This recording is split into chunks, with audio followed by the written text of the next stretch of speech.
Dr. Tiago Mascano, presidente da OAB Tatuapé.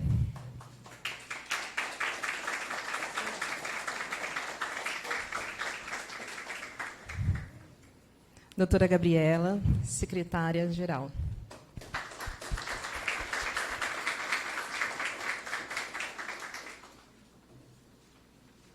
Quero convidar para compor a mesa o nosso palestrante, o professor Agus Campos Ribeiro Simões.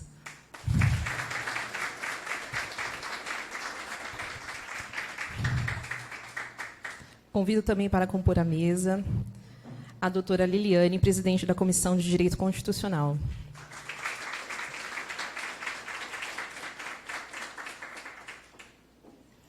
Professor Agus Campos Ribeiro Simões é presidente do Tribunal de Impostos e Taxas de São Paulo, TIT, auditor fiscal de rendas de São Paulo, graduado em Ciências Militares pela AMAN, Cavalaria, graduado em Direito pela USP, especialista em Direito Tributário pela FASESP, especialista em Direito Tributário pelo IBET, extensão em Teoria Geral do Direito pelo IBET, especialista em Direito do Estado pela Escola Superior da PGE, mestre e doutor em Direito pela PUC São Paulo, professor convidado pelo IBET, COGIAI, Escola Paulista da Magistratura, Escola Paulista de Direito, Faculdade Baiana de Direito e demais instituições, autor de diversos artigos de direito tributário e processual administrativo, autor de 2 livros editados pela Noeses, ICMS e Importação, uma proposta de reclassificação e suas aplicações e a função relacional do tempo nas hipóteses de decadência e de prescrição, um enfoque tributário.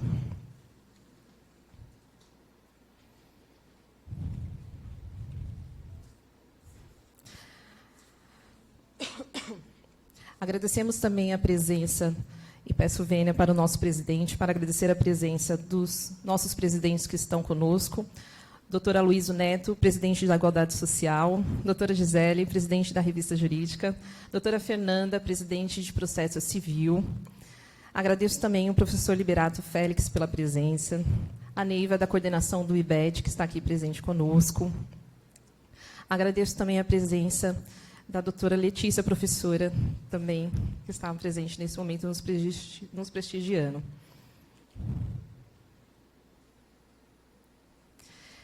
Nós iremos anunciar os nossos apoiadores culturais.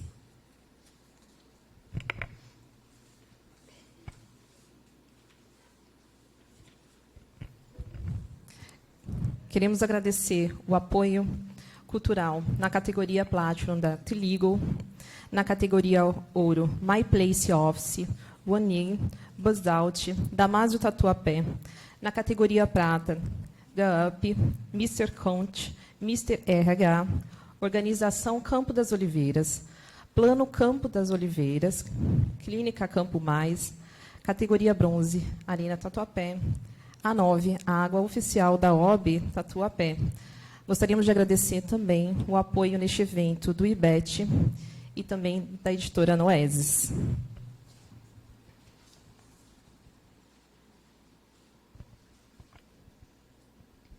Neste momento, eu convido o Dr. Tiago Mascano para o uso da sua palavra. Com a palavra, o nosso presidente.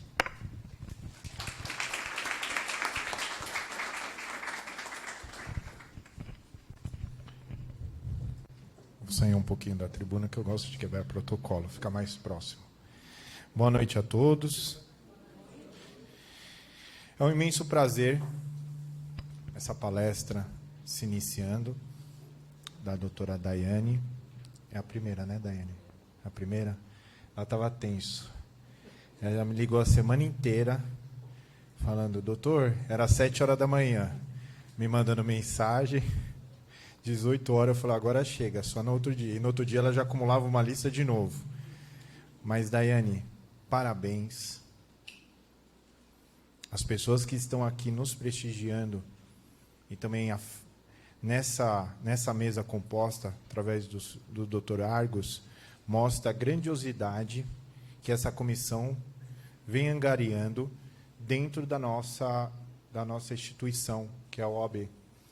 Um evento maravilhoso, um evento de pessoas de alto gabarito, pessoas de qualidade, os presentes estão aqui, tantos quantos aqui poderiam estar aqui agora palestrando, são pessoas de uma qualificação altíssima. E o que eu quero dizer para todos vocês é que a OAB, no Tatuapé, ele vem passando por uma transformação muito grande. Ele veio não esquecendo do nosso passado, mas atento para o nosso futuro. Quando eu assumi a presidência junto com essa gestão, com essa diretoria, entendemos que o propósito da UAB estava se perdendo ao longo dos anos, de proximidade com os interesses da classe dos advogados e advogadas. Palestras que não acrescentavam e o distanciamento automático do advogado, que a gente só descobria da OAB quando a gente recebia um boleto.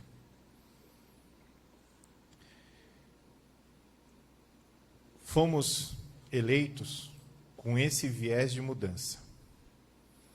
Todos aqui presentes entendem que esse momento chegou para a advocacia. Convido a todos a participarem da nossa gestão, porque não é minha, é de todos vocês. Numa liderança no Exército, Dr. Argos, não é o general, às vezes, que está lá no campo de batalha. E alguns podem até perguntar, como é que o soldado ele se motiva, estando na linha de frente, o general, às vezes, nem presente naquele momento da guerra? E eu digo para vocês, motivação, esperança. É isso que a gente precisa ter. Porque se o soldado, o capitão, ou quem estiver na linha de frente, tiver motivação com esperança, não importa quem está atrás. Porque quem está do lado, ele sabe que vai correr junto com você. Eu digo isso para vocês. Eu quero ser um soldado junto com vocês. Eu quero que vocês olhem para mim e vejam esperança, para a gente não seguir e não parar mais. 6 meses de gestão, 6 meses de mudança. 3 anos de gestão, 3 anos de mudança. Nós não vamos parar. Quem quiser vir, venha, porque a porta está aberta a toda a advocacia. Parabéns, Daiane, parabéns, doutor Argos. Quero agradecer ao doutor Fogaça, ex-presidente do TIT, uma salva de palmas, veio nos prestigiar também. É um imenso prazer. Doutor Ademar Fogaça, um grande nome no Tribunal de Impostos e Taxas também. Muito obrigado pela presença. Parabéns, doutora Liliane, parabéns à nossa mesa composta, doutora Gabriela Germani, a nossa secretária aqui sempre presente, todos presidentes de comissão. Vamos ao que interessa. Doutor Argos, a casa é sua, seja bem-vindo.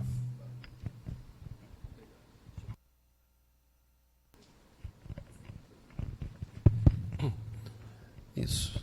Bom, boa noite a todos. Tá? Muito obrigado pela presença.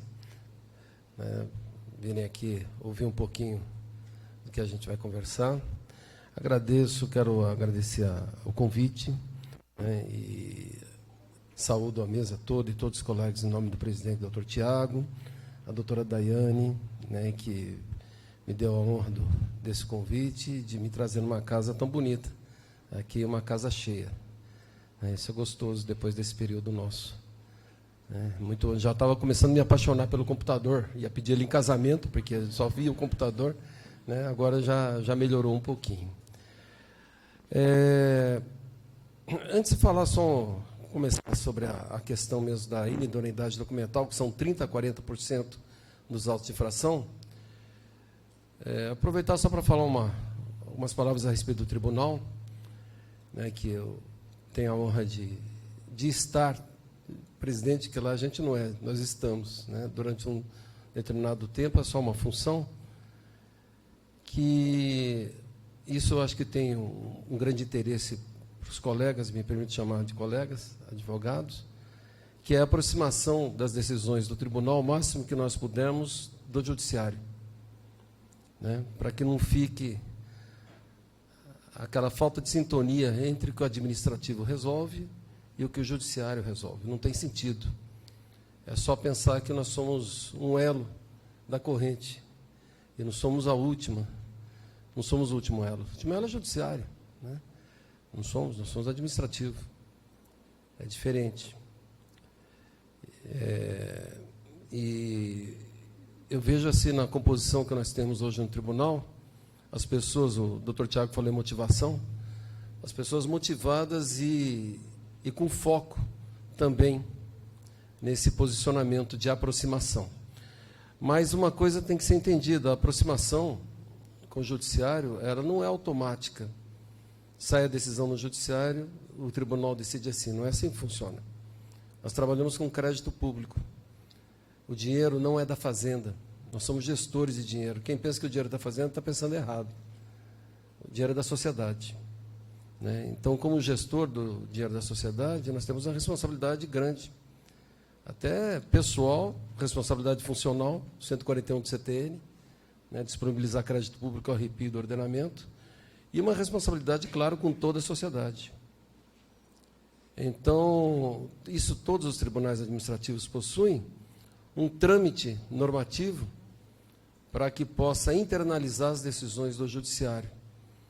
Aquelas decisões, né, em que não há possibilidade alguma, em face do contexto da jurisprudência, de alteração. Que é o que aconteceu esse ano com a súmula 10 do tribunal, né, algo que nós tínhamos, né, Fogaça, um tempão pensando nisso. E eu vou falar uma coisa, eu não estou fazendo tipo, né, eu coordenei o ensino de direito tributário durante 12 anos na Escola Fazendária, com muita honra. Eu sempre falava na própria Escola Fazendária que o juros era imoral, mas era legal. Então, nós temos um problema.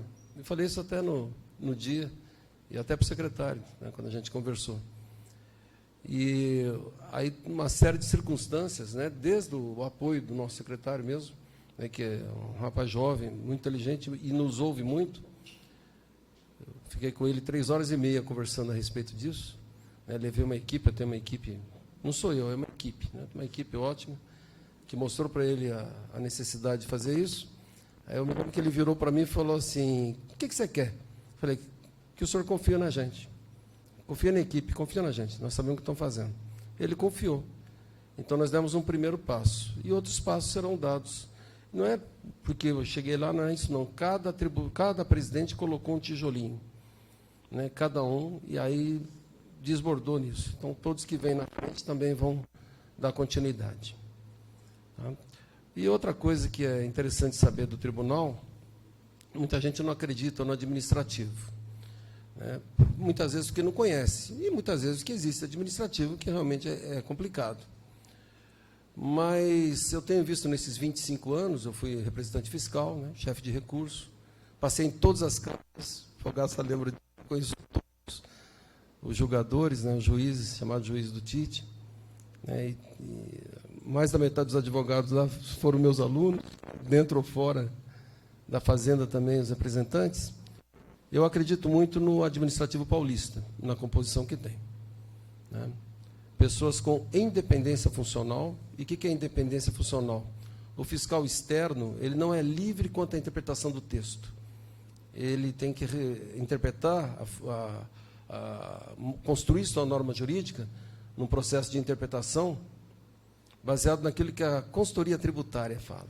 Senão ficaria uma bagunça, né? Cada fiscal interpretando. Agora, o julgador administrativo, não, ele tem independência funcional. Então, eu posso falar, em São Paulo, nós temos essa liberdade, coisa que em outros estados não tem, que é falar que um decreto é ilegal. Aí o secretário perguntou para mim, mas tem decreto ilegal? Acho melhor não responder para o senhor. Eu vou ficar quieto. Tem, pô. Claro. Né? Tem que... Aí é para consertar mesmo, para regular. Então, a independência funcional e a equidistância das partes, contribuinte e administração ativa, que acabou lavrando, né, sendo chefe daquele que lavrou o auto de infração, exigindo o crédito tributário. Nós tratamos como se fossem duas partes, e nós, julgadores, na função de equidistância. Por isso que, toda vez que eu falo a respeito, eu não gosto do termo juiz contribuinte ou juiz fazenda. Não tem juiz contribuinte ou juiz fazenda. Está errado. Então, quer dizer que eu vou votar, sou juiz fazenda, é fazenda. Contribuinte é brincadeira de mau gosto, né? Só fica para o desempate. É jogador. Nem juiz, na verdade, somos jogadores administrativos. Sem origem, senão não funciona. Tá? E aí eu vou começar a falar a respeito do nosso temazinho. Pode ser? Vou lá.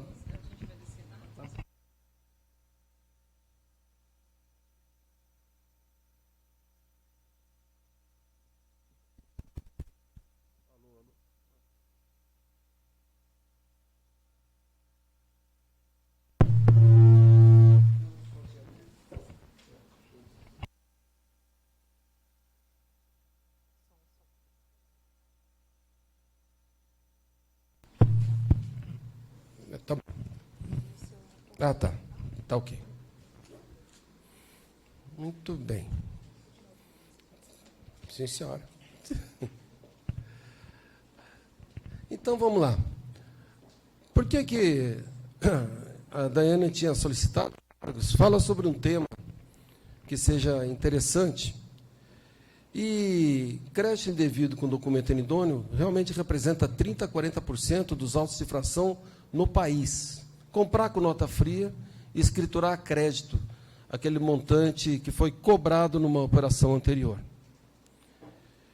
E aí, apesar de não ser um tema novo, ainda ele traz algumas dúvidas a respeito dele, na aplicação, né? Porque eu tenho dois problemas aqui. Eu tenho o problema do contribuinte, que muitas vezes fica sem saída para poder saber da questão da inidoneidade documental. Inidôneo não é a empresa, inidôneo é o documento emitido por uma suposta empresa em funcionamento regular, e ali muitas vezes fica sem saída. Eu não estou falando daquele que sonega junto, que está em conluio, não estou falando desse. Estou falando daquele que tem 450 fornecedores no país, e ele se serve do único instrumento, ele tem outros, mas o único instrumento legal que lhe é fornecido pelo Estado, que é o tal do Sintegra, o Banco de Dados da Fazenda, que, na verdade, não é um atestado de regularidade. É um outdoor eletrônico, e no ordenamento está dizendo isso, cuja responsabilidade de informação é de quem informa, mas é a única coisa que nós temos. E aí ele fica surpreendido, muitas vezes, com uma situação de inidoneidade documental, porque o fisco fala que aquela nota fiscal que ele escriturou a crédito foi emitida por alguém que não funcionava no local indicado pelo fisco, ou se funcionava, estava em situação fiscal irregular, não habilitado, cassado. E, por outro lado, tem a sociedade, que não pode perder crédito público, porque o dinheiro é dela, em face de uma fraude bem arquitetada. Então, eu tenho dois lados. Como é que eu resolvo isso? Né? Quando eu era representante fiscal, eu ficava pensando, mas responsabilidade objetiva? Será que isso resolve? Não importa se você sabia, se você não sabia. Você vai ter que responder por uma multa, uma penalização, porque você cometeu uma infração. E vamos aqui em São Paulo, ele faz um pouco diferente de outros estados, me dá em dinheiro aquilo que você escriturou de forma indevida. Então, eu vou conversar a respeito disso. Vamos passar a um fundamento jurídico para essa auto de infração. Vamos lavrar um auto de infração aqui. E aí vou contar a experiência que nós temos de possíveis argumentos que são utilizados e podem ser utilizados, né, pelos colegas. E isso sem problema nenhum, porque é a mesma aula da escola fazendária para os fiscais, não tem diferença alguma. E falar do tal do kit boa-fé. Kit boa-fé. Eu gostei desse nome que foi dado, kit boa-fé. O que acontece com isso? Então, vamos começar a história. Quer ver? Vou pedir até ajuda aqui. Rayane, a Rayane tem crachá da Fazenda, de tanta sustentação oral que ela faz lá. Eu falei que ia dar um crachá para... Rayane, eu vou fiscalizar a sua empresa agora, tá certo? cheguei na sua empresa, fiscal do ICMS. Tudo bem com a senhora? Eu tenho uma notícia boa e uma ruim. Qual que você quer primeiro? A ruim, você vai ser autuada. Sabe por quê? Porque você está vendo essas notas fiscais que eu estou olhando aqui, que você lançou a crédito há 4 anos? Pois é tudo documento inidôneo. Agora tem uma notícia boa, sabe qual que é? Eu estou aqui. E vou fazer direitinho, porque eu sei fazer como é que faz o negócio. Então, para ficar tranquilo.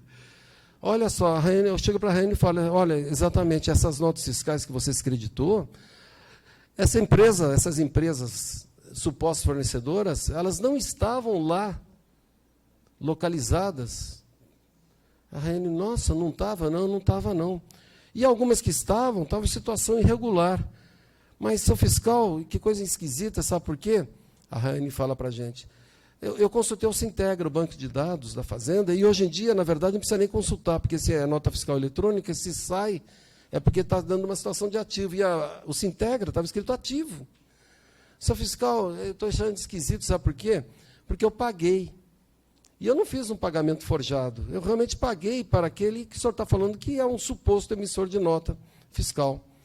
Eu busquei a situação fiscal dele, eu fiz o pagamento, eu tenho aqui tenho várias tratativas comerciais mostradas nos meus e-mails, fiz o registro, entrou mercadoria, eu não estou entendendo. Seu fiscal me diz o seguinte, como é que o senhor sabe que é documento inidôneo?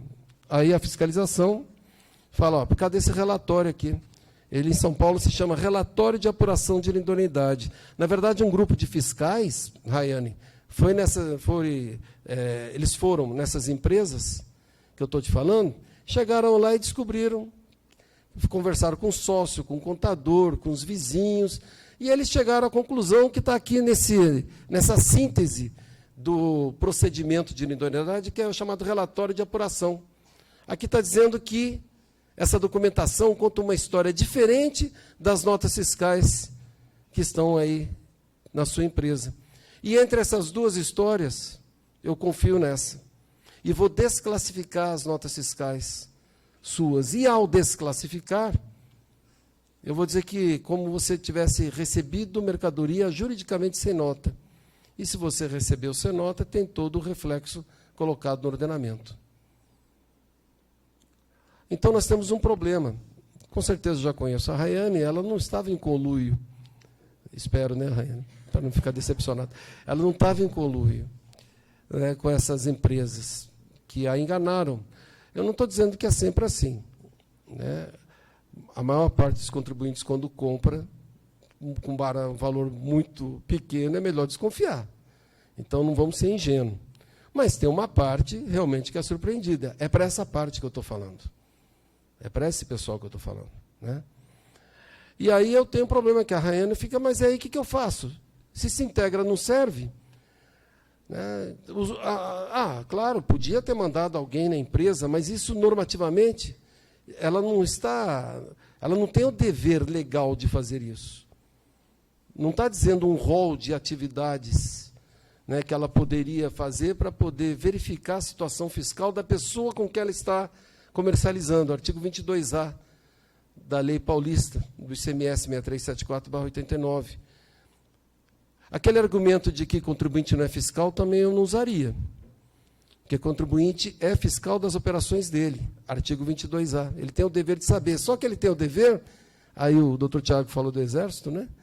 Quando a gente dava uma missão, eu fui oficial do Exército, a gente tinha que dar condições de cumprimento da missão. E se a condição do cumprimento da missão é o Sintegra, e o Sintegra não serve, então o que serve? Então, esse é um problema. Por outro lado, o cancelamento do auto de infração numa fraude bem arquitetada joga dinheiro público para o ralo. E quem sofre com isso é a sociedade. Eu preciso ter uma saída, né? Então, vamos lá. Eu tenho que apontar para algum lugar? Não, acho que é pilha. Eu acho que está... Dá uma olhadinha. Eu levava meu filho nas aulas, meu filho era pequenininho, aí ele colocava para apertar o botão. Eu parei até o dia que ele dormiu em cima do botão. Ele falou, não aguento mais. Você fala essa norma, não, meu Deus. Ele dormia na norma, o meu filho, né? Aí eu achei melhor parar de fazer isso. Deixa ele só colocar lá. Então, vamos dar uma verificada nessa situação. Que não é uma situação, a gente brinca tudo, mas é uma situação extremamente grave e desconfortável, né? Que a pessoa fica sem saída. Então, vamos ver se tem saída. Na verdade, a Fazenda nunca deu bola muito para isso. Nunca deu bola. Mas o STJ deu. E o STJ acabou criando o tal do kit boa-fé, que vai ser o finalzinho da brincadeira nossa aqui. É claro que eu estou enrolando vocês por causa do negócio da pilha, né? Então, mas é isso mesmo. E é engraçado, porque... deu certo? Legal. Você vai trocar? Então, vamos combinar o seguinte, eu não vou falar nada. Quando eu fizer um treco... Aí você troca, certo? Fica atento em mim, beleza? Vamos ver se funciona. Isso. Agora é para voltar, é assim. Volta. Beleza. Eu estava num congresso, e é verdade, e eu sentei e fui falar sobre isso, eu falei o seguinte, olha, o STJ está cancelando os autos, determinando, ele convalida a fraude. Aí eu sentei, aí o colega vermelho olhando para mim, pingando assim, pois é, nesse congresso em que os ministros do STJ, tinha 2 ministros do STJ sentados na frente, né? Aí eu fiquei quieto, depois contei as piadas, deu certo. Tudo começa com uma visão, tudo que eu falar, é claro que é controvertido, né? São várias visões a respeito do mesmo objeto. Obrigado. Agora está funcionando, vamos ver. Aí, beleza. Obrigado, viu, Tiago? São várias facetas em face do mesmo objetivo. Eu vou falar visão contribuinte e visão fiscal, como se eu não soubesse aquilo que você quer. Certo? Contribuinte, fiscal. Mas sabe o que é legal? É você ouvir o outro lado, entre aspas. Porque você tem que ser surpreendido, a gente sempre fala isso, numa conversa, não no dia do julgamento. Você não pode ser surpreendido com fundamento contrário, que você não conhecia, no dia do julgamento, que você pode perder. Então, o que eu faço nas aulas da escola fazendária? Eu trago advogado. E fora da escola, eu trago fiscal. Porque aí você sai da sua posição confortável. Porque para você vir, para você ouvir aquilo que você já sabe, você só vai concordar comigo, não vai adiantar nada. Porque a gente não cresce assim. A gente cresce ao contrário, tentando refutar aquilo que eu vou falar, quando for do lado do fisco. E os fiscais, mesma coisa. Aí funciona. Ou não, vamos ver no final, né? Não sei também. Está aqui. Princípio da não cumulatividade. ICMS será não cumulativo, compensando-se que for devido em cada operação, prestação com montante cobrado nas operações anteriores, ou nas anteriores. Beleza, sem problema nenhum. Só para relembrar, né, eu gosto sempre de fazer desenho e esquema, que fica mais fácil. Aliás, eu confesso que eu detestava direito tributário na faculdade. Eu detestava. Minha pior nota foi direito tributário. Porque achava chato. Meu professor ficou 2 anos no fato gerador. Ele era velhinho. Eu estou falando sério. Ele era velhinho, lá da USP. Ele dormia no fato gerador. Ele falava, fato. Aí todo mundo fato. Eu fiquei 2 anos no fato gerador. Eu falei, não é possível. Né? Eu não sei o que é fato gerador. Aí eu fui para o fisco. Tive que estudar direito tributário e passei. Aí eu fui trabalhar com o Caetano, representação fiscal. Chefe bravo. Mas um cara bom, muito exigente. Foi meu pai lá dentro. Aí ele virou para mim e falou assim, aqui eu só quero funcionário 10. Você sabe direito tributário? Tinha acabado de me informar. Eu falei, não sei e não gosto. Se você quiser me ensinar, ele falou, 5 anos para você ficar comigo, e aí você começa a ficar confortável trabalhando com a espécie tributária ICMS. E ele tinha razão. Não que eu saiba, mas depois de 5 anos, quando você começa a brincar com a matéria, é porque você já se sente mais confortável. O Caetano tinha razão. Né? Muito bem, eu vou passar aqui a tal do mecanismo débito-crédito e fazer a não cumulatividade de forma visual, para ficar mais interessante. Tá? Então, ali eu tenho a empresa, e não vou falar estabelecimento A e estabelecimento B, porque fizeram o favor de quebrar a autonomia dos estabelecimentos. Né? O STF quebrou uma estrutura básica do ICMS, que é a autonomia dos estabelecimentos. Então, hoje, ainda, né, foi declarada a inconstitucionalidade da tal autonomia do estabelecimento, só que com efeito de modulação não resolvido. Por isso que a Fazenda ainda lavra a autodifração e por isso que, na hora de julgar, eu tenho um problema. Eu tenho uma decisão do Judiciário dizendo que não incide, do STF, repercussão. Mas eu tenho a nossa lei dizendo que incide e tenho pendente um efeito de modulação não resolvido que está em vista. Então, o que eu faço com esse negócio? Eu estou aqui para julgar. Eu não vou ficar segurando, não posso segurar o processo, mas aí os colegas pedem vista, rezando para que resolva logo o negócio da modulação. Porque eu não sei se vai ser ex-nunc, né, da decisão para frente, se vai ser chique ex-tunc, ou se vai ser meio tunc, um quarto de tunc, eu não sei o tunc que vai ser. Como é que eu vou decidir o negócio e depois não sei se vai ter repetição ou não? Bom, então está lá, a empresa A realiza uma operação, e operação é interessante, ó. Tudo que eu falar é controvertido também, mas operação no nosso ordenamento, ele é ligado a fato gerador. A entrada, você pode chamar de operação nesse tipo de ICMS, que é um ICMS que dá prevalência para a saída e não para a entrada. A ocorrência do fato gerador se dá no critério temporal, que na verdade não é o momento, é a externalização de uma ação, a saída física, né, e não entrada. Todo o termo operação é ligado à entrada, é ligado a essa fato gerador à saída. Sabe por que isso é importante? Tem uma... Até desculpa, meu Deus, contar essas coisas para contribuinte, mas desculpa. Tem uma infração em que soma o valor das operações. E aí a fiscalização soma entrada e saída. Lá no tribunal, muitas vezes, decisão nossa, a gente só deixa a saída. Então é metade da multa. Desculpa, Deus. Muito bem. Tem a seguinte, a mercadoria vai de A para B, de B vai para C, e de C vai para o C, que está aqui embaixo, né? Vamos dizer que a operação 1, me acompanha, tá? Fica facinho assim, ó. A operação 1, o valor dela é 100, e vamos colocar uma alíquota interna de São Paulo, não específica para qualquer tipo de mercadoria, que hoje é 18%. 18% de 100, lá na cidade que eu nasci, Osasco, é 18%. Esse 18 a gente chama de montante devido. Devido é um termo jurídico. Esse montante devido se lança débito, e a contabilidade fiscal é o contrário da contabilidade normal, débito lá e crédito para cá. Muito bem, mas o B não é besta nem nada, e ele quer vender por 200. Mas ICMS a gente sabe que não é sobre lucro. Se fosse 50, também teria ICMS de montante devido. Efetivamente, ele não ia recolher nada, mas montante devido teria. 18% de 200 é 36, 36 é montante devido, devido a débito, tudo bem? Na operação, olha só que interessante. Bom, então aqui, o que acontece?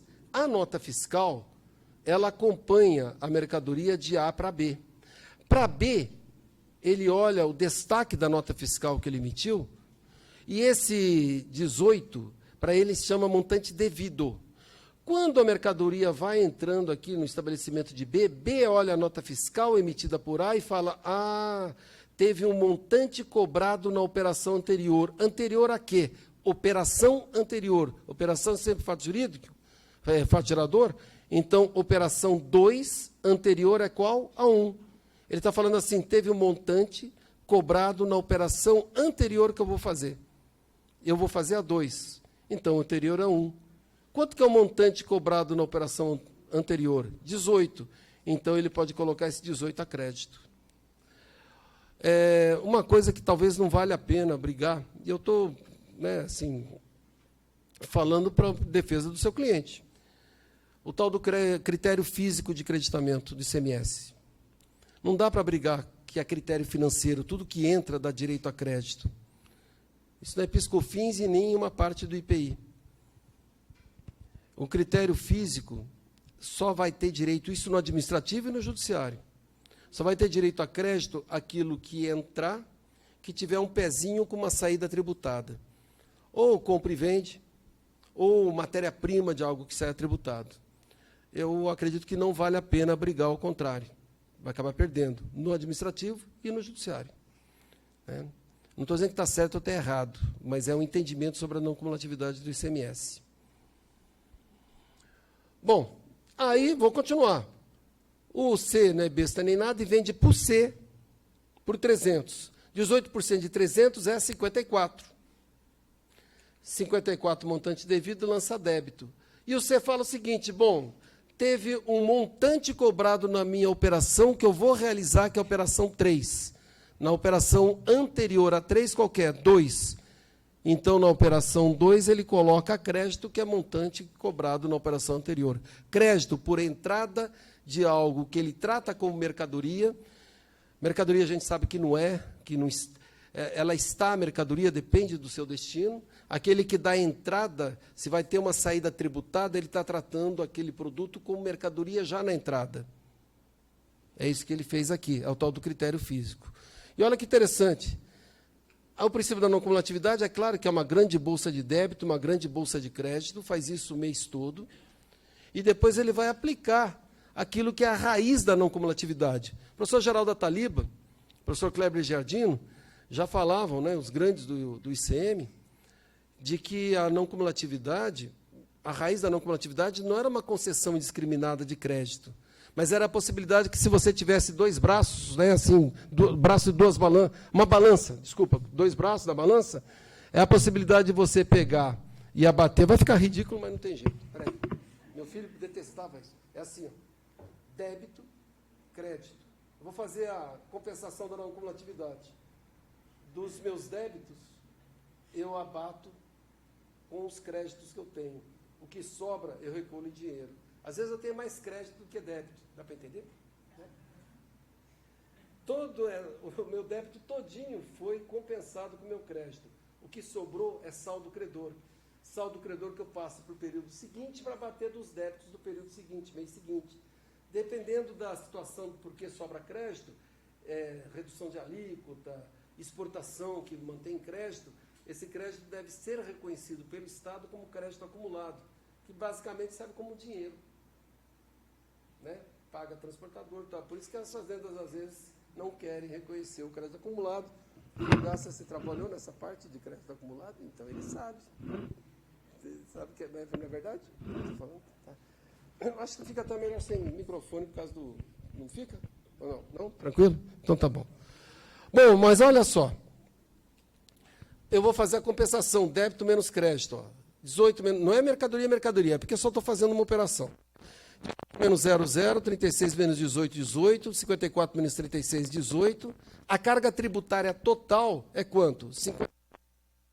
Interessante.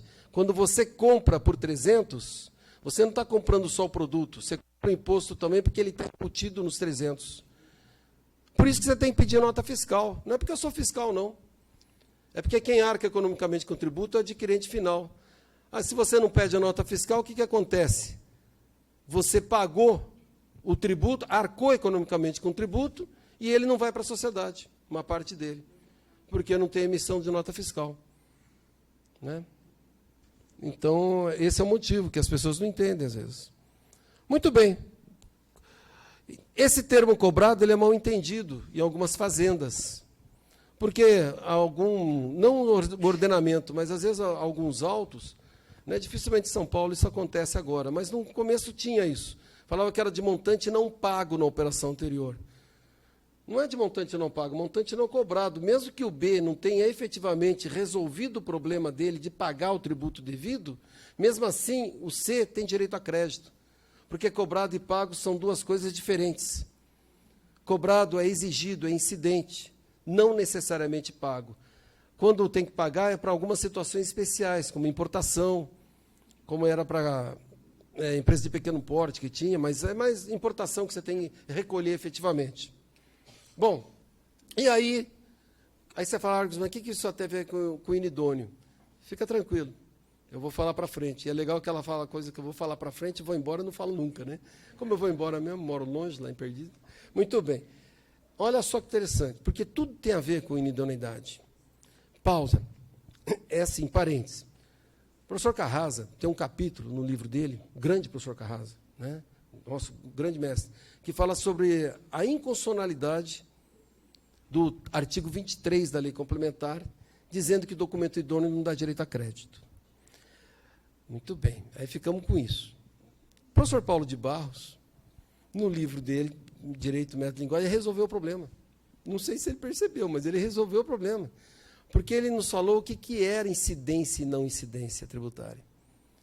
E aí, baseado nisso, quando eu estava na escola fazendária, eu falei, não, então é o seguinte, nós da fazenda aprendemos errado uma coisa, falando que isso aqui, ó, isenção ou não incidência, salvo determinação em contrário da legislação, tem a linha A e a linha B. Essa linha A, a linha B, é para barrar crédito. Eu já mostro no esquema como que vai barrar. Assim, isenção e não incidência são obstáculos ao creditamento. Quando ele fala salvo determinação em contrário da legislação, a não ser que a legislação permita o creditamento. Isso significa que a legislação infraconstitucional não pode criar obstáculo a crédito. Nossa, Argo, você está falando isso? Você tem certeza? Para mim, absoluta. Mas quando a gente tem certeza absoluta, é que a gente está errado, né? Mas certeza, sim. Porque eu aprendi, quando eu entrei na escola fazendária, que isenção e não incidência eram exemplificativas de situações que barravam crédito. E não são exaustivas. E as situações que nós temos, inclusive em idoneidade, se encaixa. Só depende da forma como você pensa que é uma não incidência.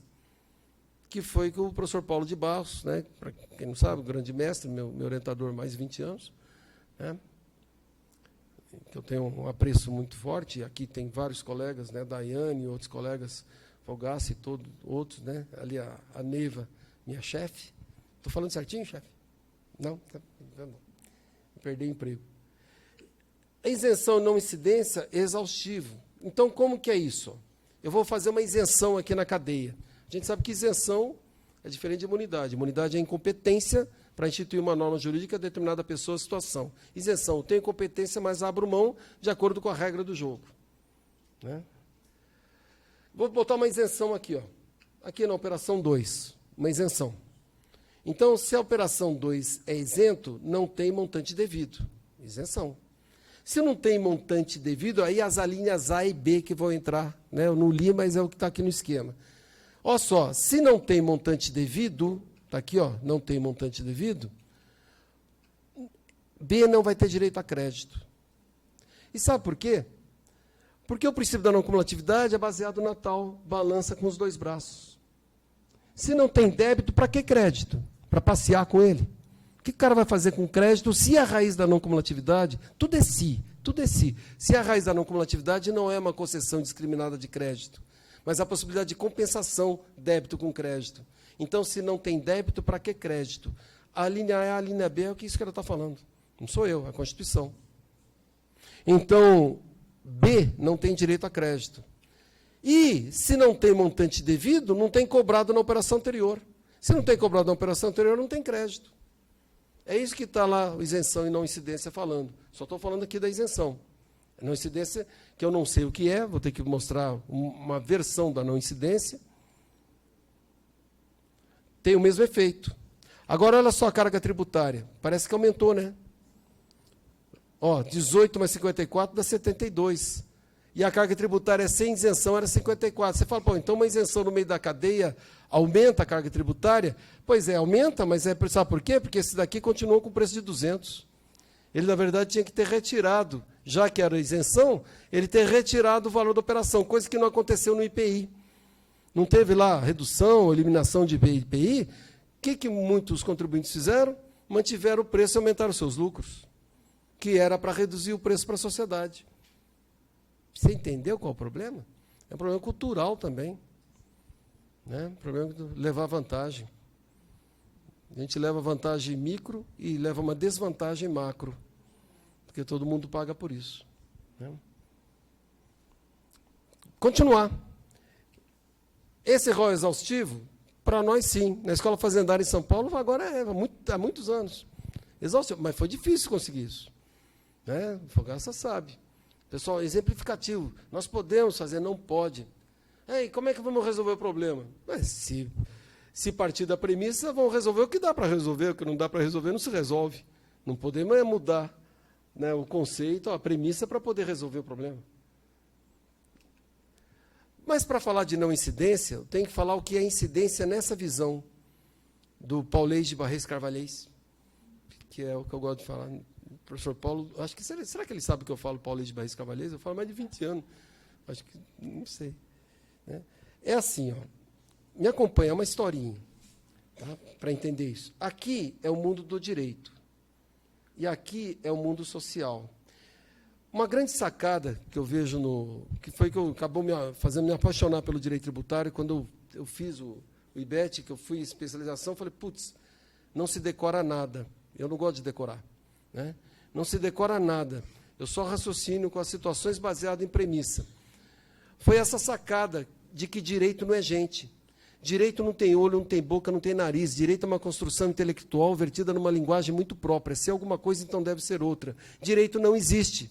Desculpa, colegas, nós trabalhamos para uma coisa que não existe. Direito não existe. Direito não vê as coisas do mundo. Por isso que muitas vezes o contribuinte vai lá, não, e eu não estou dizendo para não fazer, mas ele faz argumento que ele não consegue encontrar interpretando o texto legal. Por exemplo, tadinho desse contribuinte, ele é tão pequenininho, a multa desse tamanho, se pagar, fecha a porta. Eu pergunto assim, aonde está no texto legal, se tadinho, se pequenininho, se multa elevada, se pagar, fecha a porta, cancela o auto? Se encontrar, até em princípio, perfeito. Se não encontrar, é um argumento cardíaco, mas jurídico talvez não seja. Eu não estou dizendo para não usar, usa. Tem juiz que sai chorando. Da Câmara já vi, juiz, tadinho, né? Deixa chorar, mas jurídico não é. Entra fiscal, né? Fogaça foi chefe de fiscal, foi delegado também, né? Entra lá o fiscal com um crucifixo e fala assim, você vai para o inferno se lavrar o auto. Tem cara que sai correndo. Mas não é jurídico, velho. Como é que eu vou fazer? Então, direito não é gente. Essa é uma sacada legal, porque o Estado, ele vai olhar o texto e pergunta assim, doutor, doutora, onde é que isso está na lei? Porque se não tiver, quer ver? Argumento contábil. Não teve, todo mundo já usou. Não teve prejuízo ao fisco? Quem é que não usou isso? Não teve prejuízo. Pois é, se prejuízo ou não prejuízo for um fato considerado jurídico para ter algum efeito, você buscando no texto legal, perfeito, senão ele é contabilmente relevante, mas juridicamente irrelevante. E alguém do Estado vai perguntar, doutor, doutora, onde isso está na lei? E não encontra. Por isso que não pode ser surpreendido. Acha lá no texto legal. Né? Vamos para a historinha. Gênero de primeira necessidade, cerveja. Quando eu cheguei, eu já pedi, doutor Tiago, Daiane tinha prometido cerveja para mim, doutor Tiago. Ela falou para mim, você vai que tem cerveja. Eu vim por causa da cerveja. Né? Ela tinha prometido para mim. Vamos lá, depois daqui, é claro que sempre, né, evidente, eu não estou falando nada, que eu quero nada, mas assim, sempre tem alguma coisa depois, tal. Vamos dizer que tem um fornecimento de 100 cervejas, só para a gente brincar, mas lá grande, tá? Long neck, 100 cervejas. Esse contribuinte nosso aqui, ele deve ter feito curso de Direito e fez IBET, ele fica preocupado. Por quê? Porque ele olha no texto legal e ele faz uma construção na sua cabeça chamada norma jurídica, baseada no texto legal, cujos elementos com sentido para ele são o seguinte, ó, quem fornecer alimentos e bebidas em bares, restaurantes, estabelecimentos similares, no momento do fornecimento no Estado de São Paulo, e aqui ele tem um rol de possíveis sujeitos passivos, um rol, porque ainda não sei uma situação em concreto, está falando quem fornecer na lei, situação possível e futura, como a gente aprende. Né? Um rol de possíveis sujeitos passivos, aqui um sujeito ativo, o sujeito passivo, aqui um rol de bases de cálculo de alíquota, só esperando a situação em concreto, para saber qual é a relação jurídica, Adriano, que a gente aprende lá no nosso curso. Na faculdade, na graduação, e eu aprendi assim na minha época, isso aqui é suficiente para ter uma obrigação tributária. Como está no CTN? Também. Né? Mas a grande sacada que eu vi foi o seguinte, cara, direito não é gente. Tem uma obrigação tributária, mas depois que você emitir nota, constitui o crédito tributário. Não é assim que a gente aprende em 2 momentos? Obrigação quando a coisa acontece. E crédito quando se conta o que acontece? Pois é. Cara, mas direito não é gente. Direito sabe que você está enchendo a cara? Alguém aqui já conversou com direito bebendo? Você está lá bêbado, velho. Porque direito não é gente. Então, a grande sacada que eu vi no Paulês de Barris Cavalheiros é assumir isso. E falar assim, realmente, se ninguém contar na linguagem do direito, nada aconteceu para o direito. Não é que não aconteceu, aconteceu no mundo social, mas para o direito não. Porque direito não é gente. E para contar para o direito, olha só, o legislador, ele fez um mundo à parte. Ele escolheu situações do mundo e outras ele inventou, ficções, e para isso deu efeito jurídico. Esse mundo à parte não tem uma coincidência com o mundo social. Portanto, o tadinho é pequenininho, você vai para o inferno, não teve prejuízo, talvez o legislador não os tenha escolhido essas situações como relevantes para dar qualquer tipo de efeito no texto legal. Por isso que elas são não jurídicas. Se é isso, aqui nada acontece, a não ser que ele conte o que aconteceu. E ele é um cara ferrado. Ele vai emitir nota fiscal, esquece a substituição tributária, tá, para cerveja. Emite nota fiscal, escritura sobre 100, ele apura e até declara. A gente sabe que a declaração aqui é a tal da GIA, né, de São Paulo. Tem tudo que é nome, né, no estado aí. Quando ele conta, ele dá publicidade para aquela situação. E a publicidade faz com que entre no mundo do direito aquilo que o direito começa a reconhecer, a linguagem que ele está preparado. Mas isso aqui é documento fiscal, não é o controle paralelo dele. O controle paralelo dele é para ele. A documentação foi prevista pelo legislador para contar aquilo que supostamente ele fez. Como ele é um cara santo, ele conta o que fez. Que forneceu 100 cervejas, ele fala, forneci 100 cervejas, na nota fiscal tem a data, a hora e tem o endereço em São Paulo. Esse fato, olha que engraçado, esse fato tem uma coincidência verbal com a hipótese normativa que ele fez. De todos os fornecer possíveis da lei, ele contou o forneci dele. A única diferença é que aqui é futuro, aqui é passado. Tem um encaixe desse fato em todas as situações hipotéticas possíveis aqui. É a famosa subsunção de fato à norma, que a gente aprende que o cara ficou 2 anos falando, desculpa, para o cara não, meu professor, perdão, né? Aí está errado. Meu professor falou durante 2 anos e eu não entendia nada. Eu pensei que subsunção era o nome do filho, porque eles falavam o tempo todo, eu não sabia o que era subsunção. É um encaixe. Se isso aqui é uma classe, isso aqui é um elemento de classe, isso aqui é um conjunto, isso aqui é um elemento do conjunto.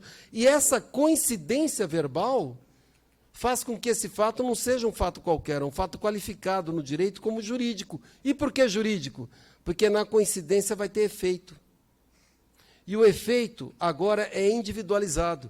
Esse cara conta, ele se coloca na desconfortável situação de sujeito passivo, ele contou, por isso que ele é santo, né? Desconfortável situação de sujeito passivo, devedor. O Estado está aqui, porque no nosso caso o Estado, que é ente competente, se confunde com o sujeito ativo, no caso dessa espécie tributária, estou falando um monte de coisa. Numa relação jurídica cujo objeto é a prestação de dar, cujo objeto dessa prestação é o montante a título de tributo. Na hora que ele conta é que cria a obrigação tributária. E já tem o tal do crédito, cujo termo tem várias significações possíveis. Norma de crédito, relação jurídica de crédito, dever de crédito, direito a crédito, montante de crédito. Porque todas as palavras têm várias significações, depende do seu contexto. Ou seja, ele fez essa criação, é aquele lançamento por homologação, que a gente não gosta muito do nome, mas fala que é um autolançamento. O contribuinte faz tudo isso sozinho.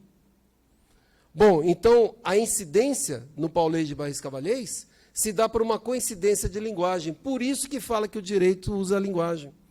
Pô, demorei 1 ano para pensar isso daí. Lia e não entendia. Eu não sei se eu entendo ainda.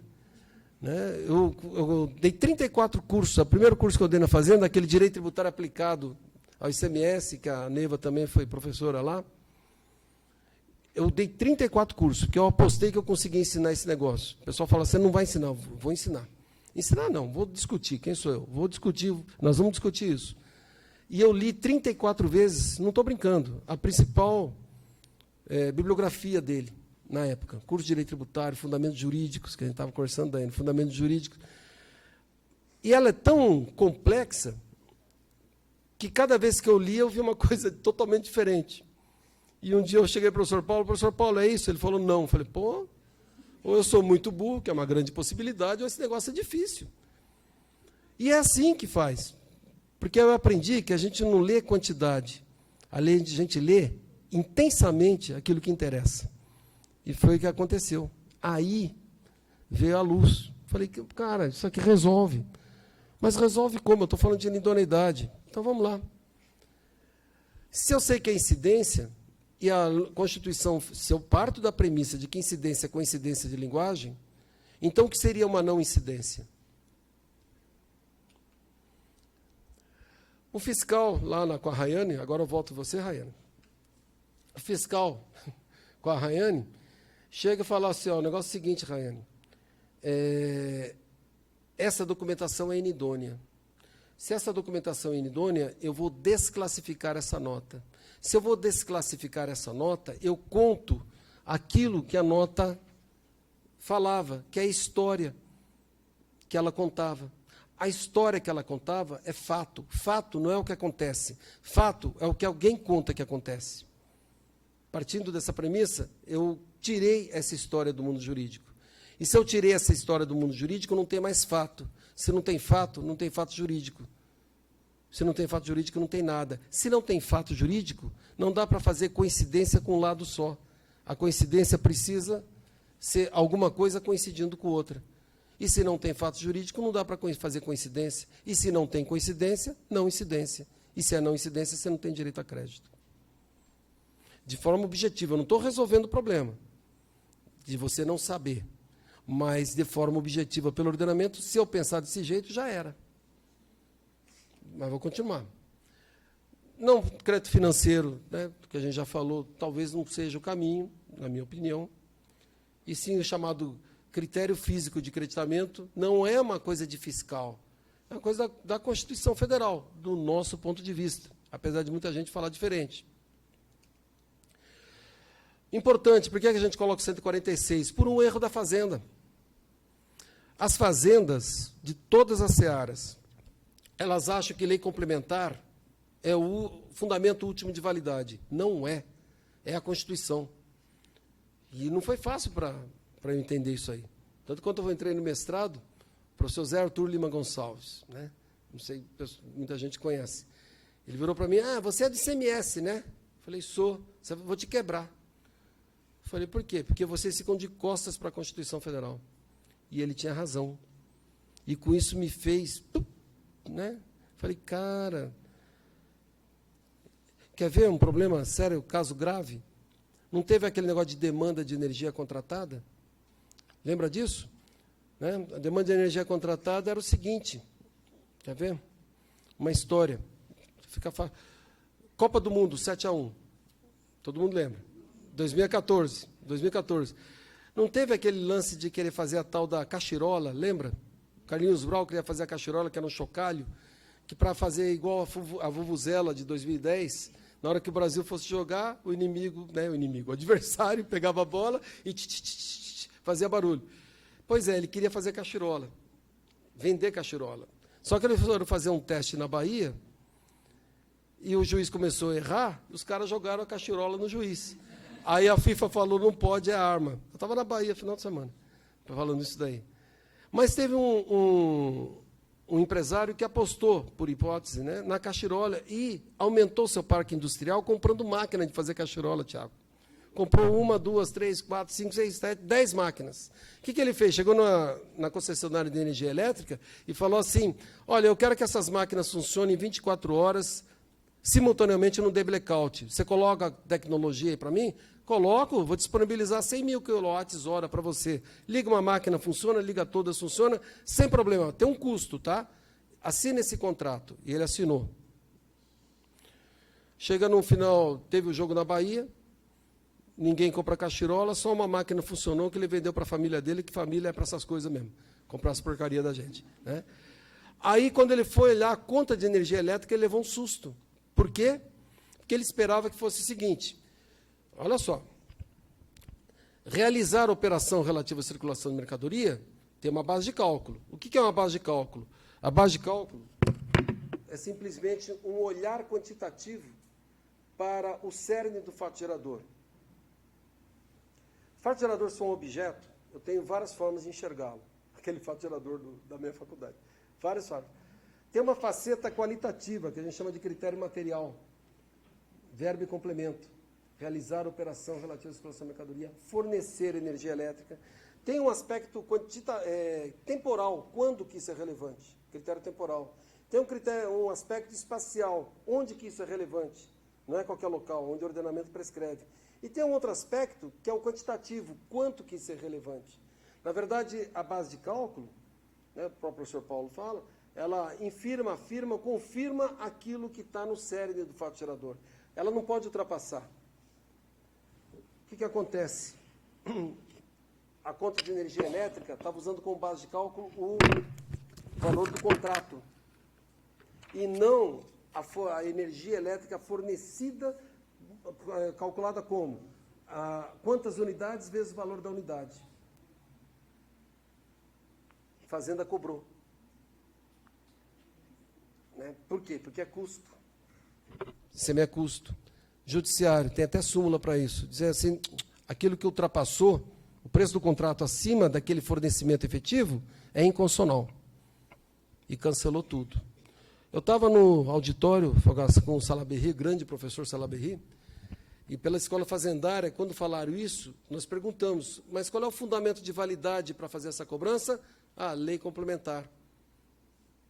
Por quê? Porque usamos o fundamento de validade de lei complementar, que não é. Por isso que eu gosto dessa forma de pensar o direito. Eu não estou decorando nada. Só estou raciocinando, fazendo interpretação, olhando para o texto, numa visão. Então, lei complementar não pode tudo. Lei complementar, eu estou falando isso porque o artigo 23, ele é combatido pelo professor Carrasa, né, e por outros colegas, fala que inidoneidade não serve. Documento inidôneo não pode barrar crédito. Lei complementar, ela serve para fazer norma geral numa visão, para evitar conflito de competência, para poder lembrar estados, vocês têm limites, respeitem a não coletividade. E, pelo amor de Deus, não criem novas materialidades tributárias. Lei complementar é para isso. Bem, a Constituição fala, cabe a lei complementar disciplinar regime de compensação. Eu, como chefe de recurso, falei, pronto, se pode disciplinar, pode tudo.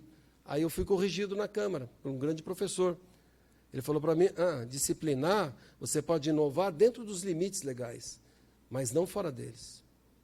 Eu falei, putz, é mesmo. Qual a natureza jurídica do crédito? Isso é importante para essa questão de não incidência. Porque nós estamos falando tudo aqui de uma escrituração. Então, olha só, um raciocínio. Como é que é a natureza jurídica? Se é fato gerador, o objeto prestacional é o quê? Tributo. Se é uma infração, descumprimento de lei, objeto prestacional, uma sanção, por exemplo, multa. Se é indenização de capital, porque não levou o dinheiro para o Estado no momento devido, juros, demora. E o crédito? Crédito não é imposto. Crédito, numa visão, é simplesmente, nós chamamos de moeda escritural, é uma escrituração. Em face da entrada, eu escrituro a crédito para bater daquilo que também é escrituração, mas tem uma origem como imposto, o que é o montante devido. Se for isso, essa moeda escritural, ela justifica um monte de coisa, inclusive em São Paulo, a autuação de saldo credor. Eu volto nela. De valor idêntico ao imposto devido àquele que remete a mercadoria ou presta serviço, e não tem a mesma natureza do montante a ser restituído a título de imposto. Por isso que aqueles autos de infração que a Fazenda faz, de que você tem direito à substituição tributária na restituição da substituição, aquilo que a gente falou uma vez. Não dá para ser direto, se creditar. Tem que cumprir o regramento para poder fazer isso, porque precisa de uma norma jurídica que tem uma natureza diferente, imposto a restituir de crédito. Mas continuo. Aqui só para não deixar de colocar que tem uma coisa diferente, né? Olha só quanto tempo o contribuinte pode escriturar a crédito. 5 anos da data da emissão, mas aqui está escrito utilizar. Todos os ordenamentos estão escritos utilizar, mas não é utilizar. O direito de escriturar a crédito decorre depois de 5 anos. Não tem prazo para efetivamente levar à compensação. Apesar de estar escrito assim, todos têm esse entendimento. Aqui, talvez, né, uma sequência de enunciados com sentido relativo a crédito. Vou pegar só isso aqui, ó. Você tem direito a crédito quando? Quando você adquire como mercadoria, porque tem uma entrada, vai ter uma saída tributada, porque vai ter a balança, cujo montante tenha sido regularmente cobrado em anterior operação. Tá, pronto, parte jurídica foi. Aí vem a raiz e fala, não, tudo bem, entendi, bacana, mas resolve meu problema. Porque você não resolveu o problema. Você falou o ordenamento, entendi esse negócio de inidoneidade que você falou, beleza. Você lavrou auto de infração? Lavrei. Em São Paulo, como, Raíssa? Ó, desclassifiquei sua nota. Vai tirar seu crachá. Desclassifiquei sua nota, porque eu acreditei no relatório de apuração. Aí, é você aqui. Aí, em face da não cumulatividade, em São Paulo, fala o seguinte, ó, você escriturou a crédito aí, né, documento inidôneo, fica com ele. Eu não quero saber se você efetivamente levou compensação ou não, mas me dá em dinheiro aquele montante. Isso aqui vai num campo aqui no alto chamado imposto. A denominação do campo está errada. Não tem outro campo para colocar. Mas aí a gente vai para o artigo 4º do CTN, que fala que denominação, entre denominação e natureza jurídica, o que manda? A natureza jurídica. Então, isso não seria suficiente a você pedir o cancelamento do auto. Pela FASESP, nós pedimos uma vez para colocar o campo crédito. Mas tinha gente que pensava que era imposto. Não é. Tem estado que faz falta de pagamento de imposto. Em São Paulo, a infração é de mera conduta, a escrituração indevida a título de crédito. É só dar uma olhada lá no ordenamento. Por você ter feito uma escrituração que não devia, na visão do fiscal, multa. Se você efetivamente levou a compensação, é porque você abateu de tributo aquilo que você não poderia abater, montante devido, portanto, juros. E cobra da Raíssa, isso daí. Aí vem os problemas dentro. Já estou indo já para a gente tentar ver como é que funciona essa brincadeira no finalzinho. Esse relatório de apuração que a gente fez, a idoneidade, foi feito em momento posterior à emissão das notas? Foi. Também não dá para ser anterior. Não tem setor de mãe de Iná na fazenda, né? O cara vai pedir, mas por que vocês abriram a empresa? Como é que eu vou não abrir? Não tem um setor enfumaçado, galinha preta de um lado, charuto na outra, dá uma baforada no charuto, enfim, você vai ser emissor documentário, não dá. Então, abre a empresa, depois começa a emitir as notas. Aí que a gente descobre. Mas a Raíssa não tem culpa disso. Você vê que eu estou do seu lado. Publicidade, esse efeito retroativo, regularidade de se entrega. Você encontrou o sócio? Encontrei, autor, os caras vai autuar a mim, o sócio da empresa emissora do documento idôneo. Então, vamos lá.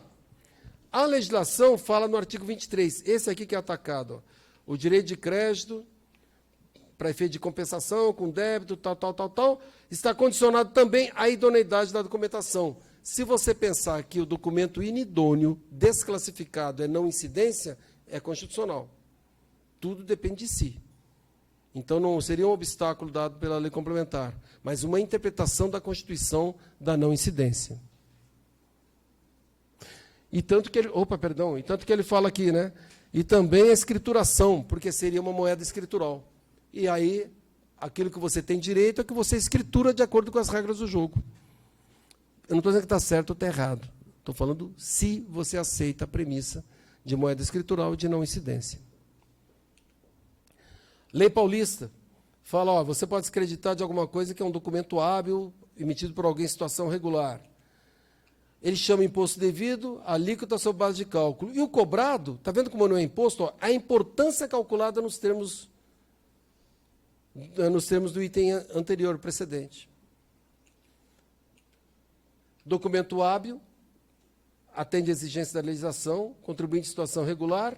Irregular, está no local indicado. A Raíssa fala, tudo bem, eu estou entendendo, mas resolvo o meu problema, porque eu fui no Sintegra.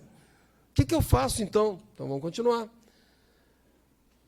Relatório de primeiro ponto de ataque. Então, agora, realmente, desculpa, meu Deus, que eu falar essas coisas.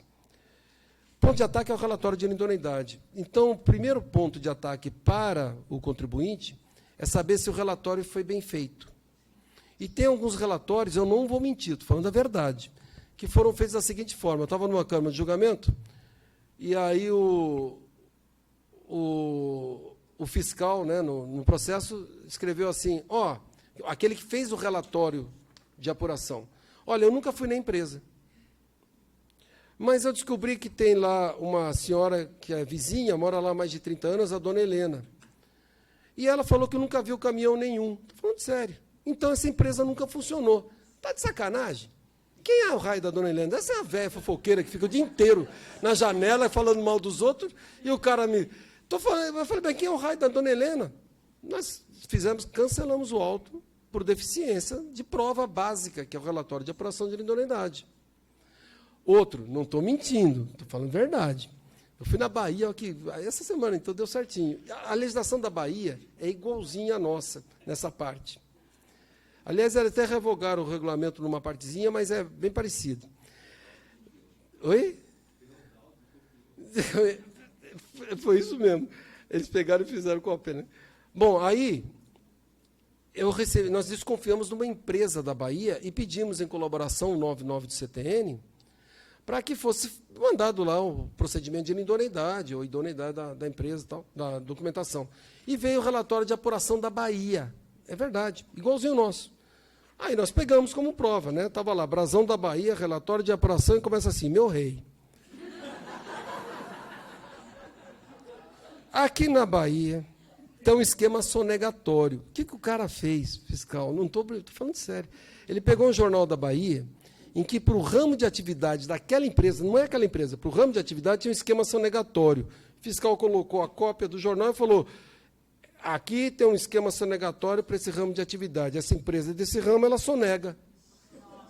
Mas um fiscal de São Paulo fez a mesma coisa com o Estado de São Paulo, e na revista Veja saiu, no Rio de Janeiro, né, estava lá essa revista Veja dizendo o seguinte, tem um esquema sonegatório para a empresa de gás que tem filial fora do Estado. Fiscal do Rio, essa empresa de gás, tem filial fora do Estado, então ela sonega. Aí uma colega de doutorado veio falar comigo e falou, Argos, eu estou com esse problema.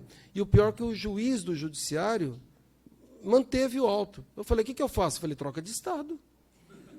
Porque até o do judiciário entrou nessa, né? Não pode. Mas tem auto, relatório para ser engraçado, mas a gente fez questão de manter o relatório. Não é mentira.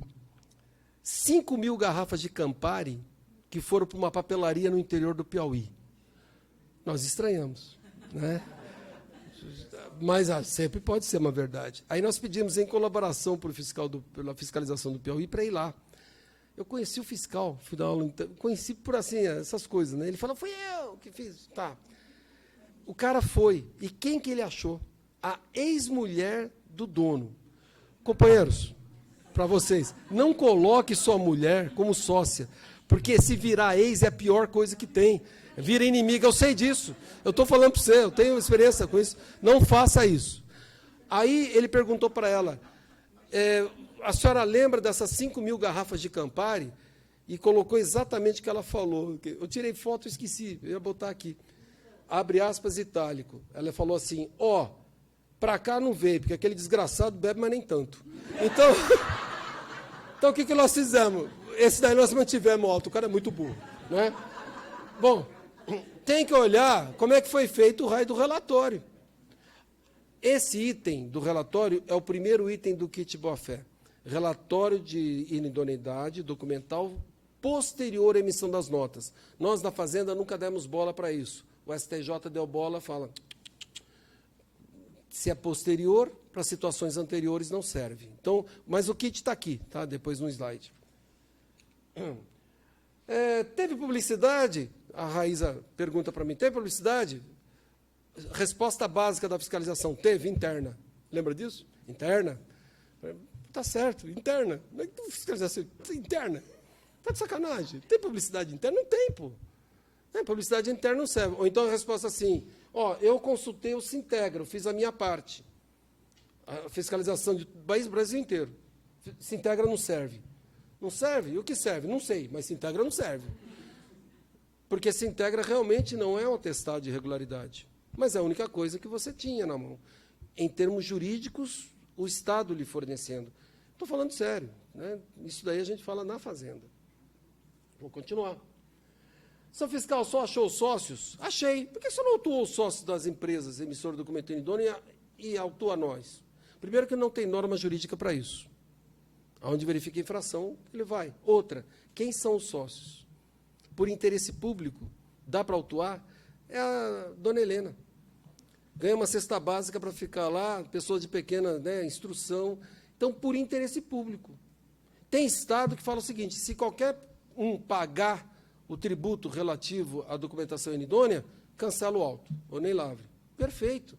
Se pagou, é porque aceitou o dinheiro. Se aceitou o dinheiro, tinha um montante exigido. Se tinha um montante exigido, é porque tinha um montante cobrado nessa operação. E o cara tem direito a crédito.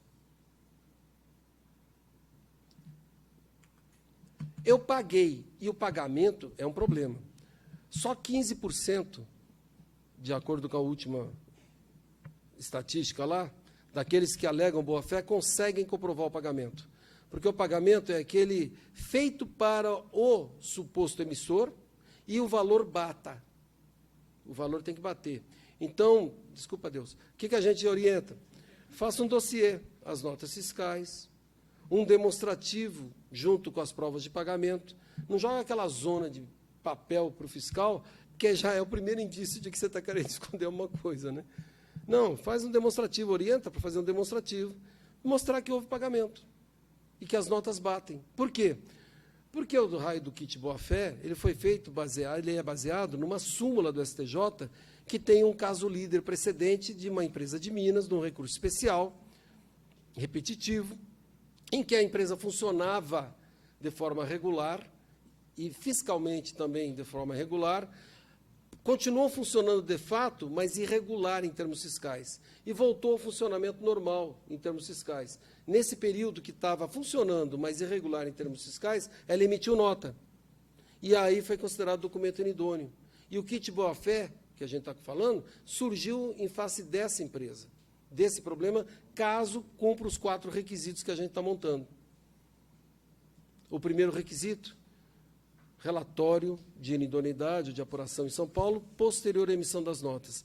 Segundo requisito, comprovação de que a Raiane tentou saber da situação fiscal da pessoa que ela comercializou, colocou Sintegra. Então, colocar o Sintegra periódico é uma dica, mesmo que seja nota fiscal eletrônica, colocar isso. E prova de pagamento. Mas tem mais um, que não coloquei aqui, que é a veracidade das operações. Tratativa comercial, posto de pesagem, pedágio, tudo para comprovar que de lá saiu e chegou aqui, diferente do que o relatório está contando. Por que isso? Bom, cadê o que? Deixa eu ir lá. É por causa disso aqui, depois eu volto. Ó. Olha a súmula 509. É lícito ao comerciante de boa-fé aproveitar os créditos CMS decorrentes de nota fiscal posteriormente declarada inidônea, quando demonstrada a veracidade da compra e venda. Foi baseado nesse recurso especial, em que eu grifei aqui aquilo que é relevante para o kit. Relevante para o kit. Demonstrada a veracidade da compra e venda. Tudo comprovado.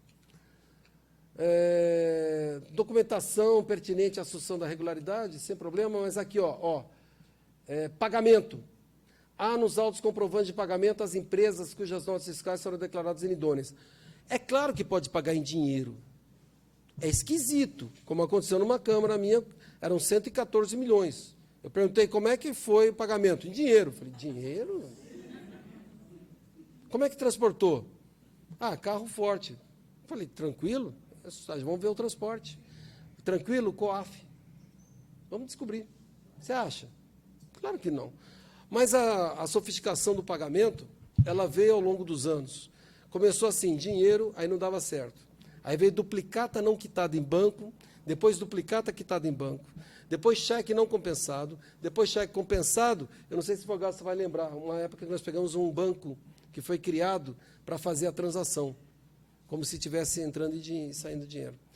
Aquele envelope do Bradesco lá, que a gente coloca, aquele envelope é engraçado. Você pode colocar nada no envelope, mas você pega um comprovante. Por isso que o fisco fala, escuta, isso daí não serve. Né? Aí tem um problema, sigilo bancário. Para sigilo bancário também precisa quebrar o sigilo bancário. E para quebrar o sigilo bancário, né, judiciário. Bom, tudo isso está aqui. Tá? Coloquei todo aí, depois você dá uma olhadinha. Tá, Dani? Depois fica... A gente racha, porque é mediante pagamento slide, que eu sou fiscal, não sou besta, certo? Então, olha lá. Né, tudo foi efetivamente realizado, tá? Coloquei lá a internet e a súmula aqui. Mas, deixa eu só voltar Estou terminando já, viu, Tiago? Para não ficar muito longo, né? Ó, o 136 do CTN é um instrumento normativo jurídico utilizado pelas fazendas para falar que qualquer coisa que a Raiane fale não serviria para afastar a exigência tanto do crédito como da sanção, como da multa, da penalização. Que seria assim, salvo disposição de lei em contrário, a responsabilidade por infrações da legislação independe da intenção. As fazendas colocam nesse intenção também culpa, nas suas 3 vertentes, negligência, imprudência e perícia. Bom, STJ não aceitou isso. E o STJ fez o tal do kit boa-fé. Veracidade das operações, declaração de idoneidade posterior ao negócio jurídico, emissão das notas, comprovação de consulta, ou, né, eu sei que nota fiscal eletrônica dá na mesma, mas bota ou se integra. E prova de pagamento. Os efeitos, cancela tudo, convalida o crédito, cancela a multa, etc. Tá. Em 2012, quando teve a sessão temática a respeito disso, eu estava na fazenda, quase meia-noite, porque eu achava que tinha alguma coisa que estava esquisita para mim, que resolve o problema micro do contribuinte, mas eu queria um problema para a sociedade, porque foi uma fraude bem arquitetada que ela foi envolvida e, com isso, o dinheiro público foi para o ralo. Aí eu li um autor que falou uma coisa diferente. Ele falou da leitura do 136 de uma forma subjetiva. Chama responsabilidade subjetiva. Como assim? Comecei a ler o 133, está assim, salvo disposição de lei em contrário. Então, primeiro que pode tudo, porque tudo é por lei. A responsabilidade por infrações. O que ele quer dizer com responsabilidade por infrações? Infração não é tributo. Pelo menos isso eu aprendi na faculdade. Que infração não era tributo. E quando ele fala responsabilidade por infrações, ele não está falando daquela questão de contribuinte responsável. Ele está falando que afasta a responsabilidade daquele que cometeu um ilícito e tem uma infração. Então, a infração precisa de alguém cometendo ilícito. Sem ilícito, não tem infração. E quando ele fala, salvo disposição de lei em contrário, a responsabilidade por infrações, ele está falando exatamente dessa pessoa que cometeu um ilícito. Só que ele está dizendo assim, independe da intenção do agente, mas não independe de culpa. Depende de culpa que tem que ser comprovada pelo fisco. A culpa tem que ser comprovada pelo fisco. A Raiane não foi... agiu sem culpa, porque ela mostrou o kit boa-fé. Mostrando o kit boa-fé, eu verifiquei que você não fez menos do que deveria, negligência. Você não foi afoita, imprudência. E você estava habilitada. Então, eu não comprovei a culpa dela como fisco. Então, ela agiu sem culpa. Se ela agiu sem culpa, a responsabilidade por infrações independe da intenção dolo, mas depende de culpa. Então, ela não pode ser responsabilizada pela infração que ela cometeu. Ela cometeu, de forma objetiva, porque ela se creditou de documento que foi comprovadamente inidôneo. Mas ela não pode ser penalizada em face dessa situação. Não precisa concordar, é um pensamento. Com isso, na época eu votei diferente. Fui vencido. Eu falei, não, cancela a multa. Com isso, você não vai ser, Raiane, penalizada por algo que você agiu sem culpa, porque eu não comprovei a sua culpa. Você não tem que comprovar não culpa. Eu que tenho que comprovar a sua culpa. A fazenda que tem que comprovar. Mas eu resolvi o problema da sociedade? Sim, porque eu não deixei ela ficar com aquilo que ela não podia, de forma objetiva, o montante a título de crédito. Com isso, eu satisfaço a sociedade, porque uma fraude bem arquitetada não faz perder aquilo que você não pode ficar, que é crédito de documento inidôneo. E me parece que eu resolvo o seu problema. Eu não tirei nada da Raiane. Eu só não deixei ela ficar com aquilo que ela não poderia. É uma forma de pensar. Mas você não pode ser penalizada. Para mim, isso me satisfez, mas não foi vencedor. Eu só estou contando isso, não é para vender tese, que não tem nem sentido. É porque alguns estados toparam. E a nossa procuradoria topou na época. porque eu dei aula para a procuradoria aqui na escola. 78 procuradores fiscais, eu, o Zé e o Fernando. Né, muito legal. E toparam, só que o judiciário, né, precisa saber conversar com ele. E claro que os advogados não querem conversar dessa forma. Eles estão defendendo o cliente para cancelar. Sempre faz parte da regra do jogo. Né? Bom, de inidôneo é isso. Só uma última coisa. O que aconteceu? O que está acontecendo? Essa situação de boa-fé, ela acabou ultrapassando a infração de creditamento indevido. Recebimento de mercadoria desacompanhada de nota, sem nota mesmo, também tem sido entendido pela jurisprudência do tribunal como suficiente a boa-fé para cancelar auto. Tá? E aí começa a jogar para outras infrações. Mas, tá? E uma última coisa, tudo depende do que você enxerga, o que é uma visão objetiva ou subjetiva da boa-fé. Para aquele que entende que tudo que eu estou falando é uma situação de subjetividade de boa-fé, com certeza a Raiane subjetivamente tinha boa-fé. Para aqueles que entendem que seria uma situação de objetividade, para ter boa-fé é cumprir os requisitos. Ou cumpre ou não cumpre. Então, boa-fé não seria alguma coisa interna, mas seria a satisfação ou não dos requisitos. É isso. Tá? Muito obrigado pela atenção de vocês.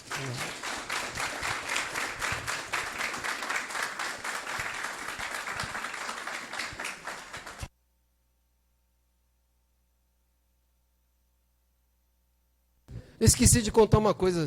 Senta aí. Eu esqueci uma história. Esqueci só uma coisa. Eu sempre conto ela, eu esqueci. É o seguinte, ó. Estou falando sério, que a principal sacada estava aqui, ó. Quer ver? É o lance da cerveja. Espera aí que eu não posso esquecer. É a parte principal. A principal sacada está aqui, ó. Aqui embaixo, ó, é o controle paralelo do cara, não é isso? E aqui e depois ali embaixo, aqui eram as notas fiscais. Controle paralelo, ele serve como elemento probatório, mas ele não é linguagem regular. Então, o caso é o seguinte, olha só que coisa interessante. Eu tinha uma namorada, linda, linda namorada. Eu gostava muito dela. E homem é besta, nós brigamos, ela morava lá, ou mora lá em Rio Preto, que eu não sei mais. Eu peguei um avião, fogaça e fui até lá. Fazer as pazes. Aí cheguei lá, cadê fulana? E a gente tinha brigado. Ela é irmã de um colega meu da fazenda, que me apresentou. Aí a gente tinha brigado e falaram, ela foi lá para a Feira da Lua, em Goiânia. E ela é empresária de roupa. A Feira da Lua é Moambeira, né? Então foi lá. Aí eu peguei o homem é besta, né? Eu gosto de dirigir, aluguei um carro, um Astra, e fui até Goiânia dirigindo, pensando, como é que eu vou fazer as pazes? Cheguei lá, sabe aquele negócio de fazer as pazes? Vamos fazer pazes? Que legal, bonitinho. Vamos lá para a pousada do Rio Quente? Vamos passar em Morrinhos, quem conhece? Vamos. Ela, posso botar um negocinho no carro? Falei, é o motivo da briga. Falei, pode. Ela me enche o carro de roupa. O Astra foi assim, era um Astra. Quem é que me para na estrada entre Goiânia e Morrinhos? Fiscalização estadual do ICMS e polícia estadual. E olha o que é o direito. O direito não enxerga o que é, enxerga o que você conta que é. Aluguei um carro em Rio Preto, a placa era o quê? Curitiba. Porque, juridicamente, sendo de Curitiba, tinha incentivo para o IPVA.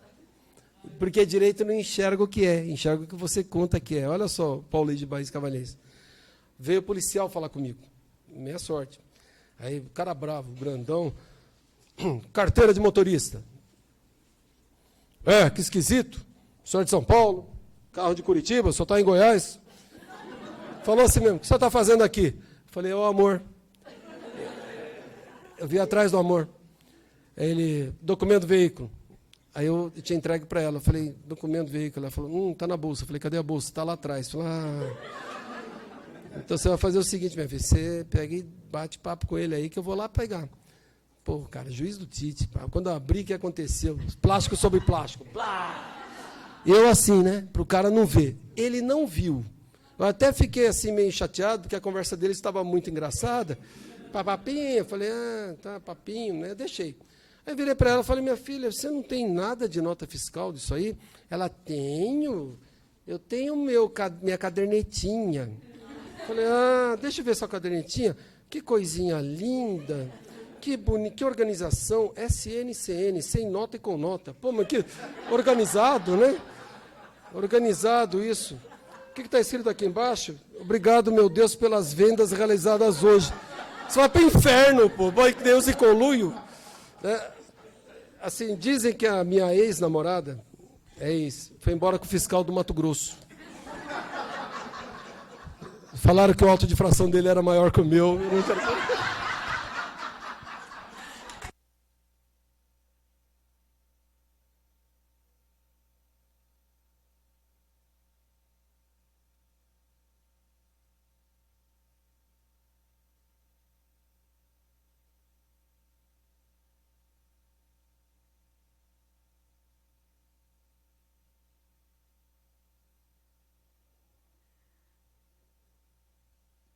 Boa noite.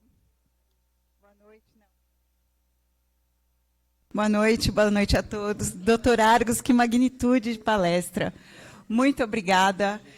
A gente, sabendo, no dia a dia, no nosso dia a dia como advogados, a gente recebe tanto auto de infração com cliente perdido, né? E realmente saber que 30% a 40% dos autos de infração no país é exatamente por empresas inidôneas, e meus clientes, quantas vezes a primeira coisa que eles falam, eu vi o Sintegra, é a primeira coisa que aparece, e a gente fica muito perdido, muitas vezes, e eu até comentei com a Daiane, que há muitos clientes, às vezes, primeiro eles recebem a intimação para prestar esclarecimento na delegacia, e depois o auto de infração. Então, às vezes você vai para uma delegacia, você não sabe nem o que está acontecendo, e a empresa idônea, ela entra em pânico com algumas situações como essas. Então, nós, como os profissionais do direito, sabendo atacar, e com uma magnitude de aula dessa, poder aprender a atacar, o auto de infração é maravilhoso.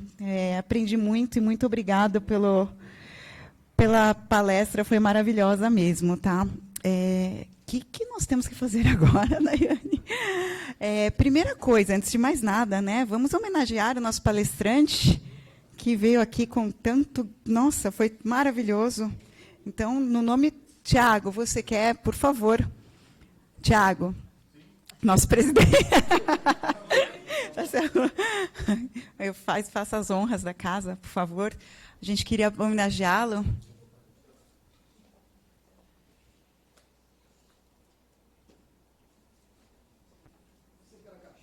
Não, a cachaça é depois. No happy hour.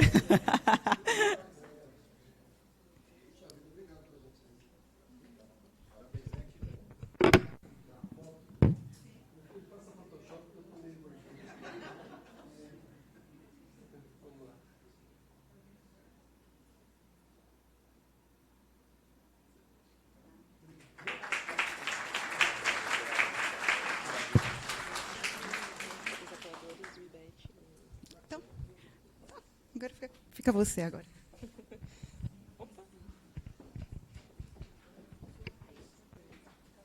Tem sorteio, né? Tem. Eu também quero participar. Obrigado. É sempre uma honra ouvir o professor Argos. Eu aprendi muito com ele, e eu não vou esquecer de uma conversa que nós tivemos, em que eu perguntei assim, Argos, como você fica tão tranquilo, consegue dar uma aula em qualquer palestra? De onde vem essa tranquilidade toda? Porque, olhem isso, essas são as minhas anotações. Tem algumas folhas. E ele falou assim, Daiane, eu sou só um instrumento. Eu sou apenas um instrumento. Então, por que eu vou me preocupar? Isso eu guardei.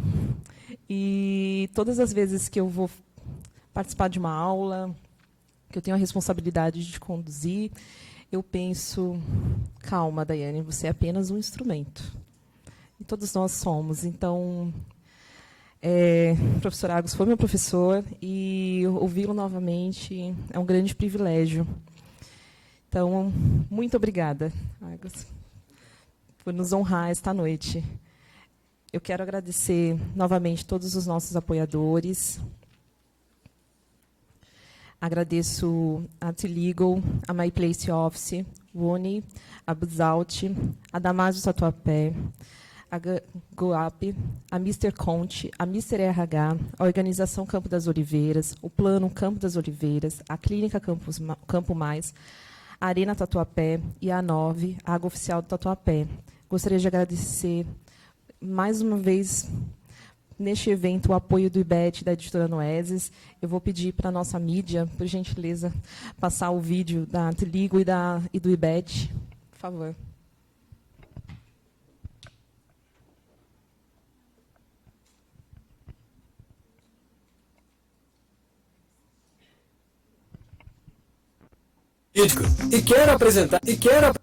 Olá, sou o Daniel, gestor jurídico, e quero apresentar a você uma solução que transformou meu departamento. O software Pantheon é um gestor que torna meu trabalho e da minha equipe mais prático e rápido, realizando funções como monitoramentos, pesquisas em diários oficiais, abertura automática de processos e muito mais. Tudo isso com suporte técnico, treinamento e implementação gratuita. Confira! Entre em contato com a T-Legal, faça um test drive e descubra como ela pode ajudar você. Venha fazer pós-graduação em Direito Tributário no IBET. Somos 34 unidades distribuídas pelo Brasil. Estude com os melhores professores e doutores. Quem já estudou no IBET conhece nossos diferenciais. Matricule-se agora. As vagas são limitadas. Eu já estudei no IBET, né? Todos nós. Gostaria de agradecer também a presença dos presidentes de comissão que estiveram conosco. E gostaria de agradecer imensamente a colaboração da Comissão de Direito Tributário, do vice-presidente da comissão, Dr. João, e de todos os membros que... Nós somos um time, né? Então, eu agradeço a Deus pela vida de vocês, agradeço ao meu presidente, Dr. Tiago, doutora Gabriela e a doutora Liliane, que, nossa, me ajudou bastante nesse evento. Agradeço a presença de todos. Quero anunciar que, lá no final, nós temos os livros da editora Noeses. Estão à venda e nós já fizemos uma listinha. Eu já tenho uma lista gigante, tá, para adquirir os livros, porque é muito importante o nosso dia a dia. Então, ao final, vocês passem, vejam os livros e, se tiver interesse, adquiram. Eles estão à venda no final, nosso apoiador no evento. Tá bom? Todos estão convidados para o nosso coffee break. Vamos fazer o sorteio? Vou pedir ajuda para a Liliane também, né? Presidente da Comissão de Direito Constitucional, que esteve ao nosso lado aqui na mesa. Vamos lá. Primeira coisa, serão 9 kits, 9, do IBET. Está aqui, ó, os 9 kits. Nós vamos sortear, da Noese, nós vamos sortear os 9 junto, aí vem todo mundo, a gente tira uma foto só, tá? Para ir mais rápido. 11h33. Será que sou eu? Deixa eu ver. Não? Quem é? A vem. Oh, de novo! Não te deram? Esse é o meu. 11h33. Espera aí, ela ficou sem. 11h33. Vamos lá. Vou continuar. 11h53. Aqui. 11h34. 11h49. Tá. Espera aí, a gente tira a foto junto, fica aí. Vamos lá, quantos nós sorteamos? Perdi. 3, né? Tá. 1, 2, 3, 4, 5. 11h48.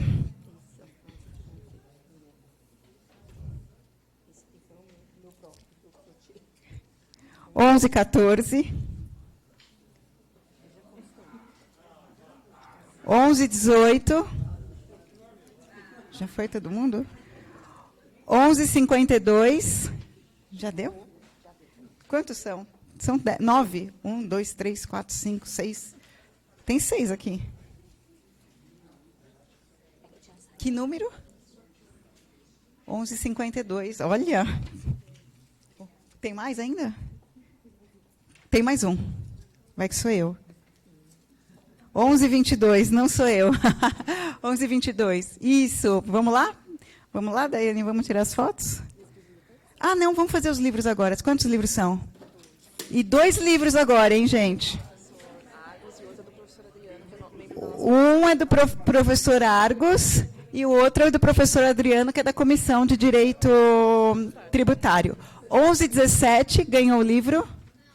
Não? 11:25 ganhou outro livro. Aê, vamos tirar foto todo mundo e a gente passa para os outros brindes daqui a pouco. Vamos lá. Os livros, né? Entrega para ele. Vamos lá, vem aqui, gente. Fica aqui vem aqui, ó. Oi. O livro. Fica aqui, gente, por favor, aí a gente tira foto com todo mundo. Pode ficar aqui, ó. Fica todo mundo aqui. Peço para vocês marcarem a OAB do Tatuapé, por favor, com o brinde de vocês. Vai ser muito bom para nós e para os nossos apoiadores culturais.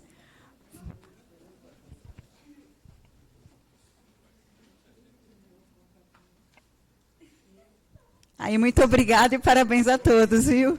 Mas não acabou, gente. A gente ainda tem chance. Nós que não ganhamos. O que nós temos aqui ainda? Ai, tem o quê? Temos 4 canecas. Não. 4 canecas da My Place Office. Vamos lá. 11:23. 11:36. 11:32. 11:32 está aí? Espera aí que a gente já tira a foto. Não. 11:19. Só faltou um, ficou faltando um. Vamos lá, tira foto rapidinho. My Place Office. Não, aqui. Aqui. Uma não, esse aqui não está. Vamos lá tirar foto rapidinho? Por favor, marquem os nossos apoiadores culturais e a nossa subseção.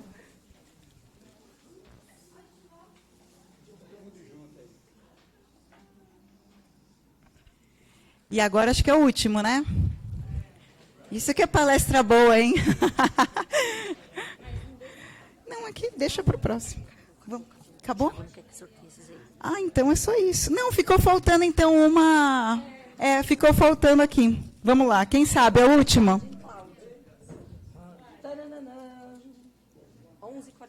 11:44.